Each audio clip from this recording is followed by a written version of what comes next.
একসময় নাটক বা সিনেমাতে সিগারেট খাওয়াটাকে পৌরুষত্বের প্রতীক হিসেবে দেখা হতো।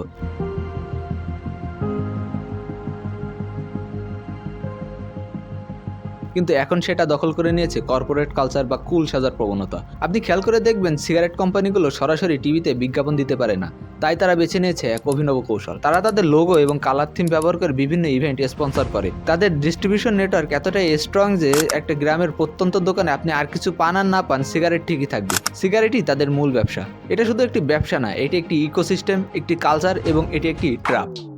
বাংলাদেশের তরুণ সমাজের সবচেয়ে বেশি ধূমপানে আসক্ত হওয়ার কারণ হলো কৌতূহল এবং বন্ধুবান্ধবদের চাপ, পাশাপাশি সিঙ্গেল স্টিক বা খুচরা সলকা বিক্রি। উন্নত বিশ্বে যদি আপনি লক্ষ্য করেন তাহলে তারা সিগারেট কিনতে হলে সম্পূর্ণ প্যাকেট কিনতে হয়, কিন্তু বাংলাদেশে খুব সহজেই একটা ছেলে টিফিনে 10 থেকে 20 টাকা গুছিয়ে একটি সিগারেট কিনে খেতে পারে।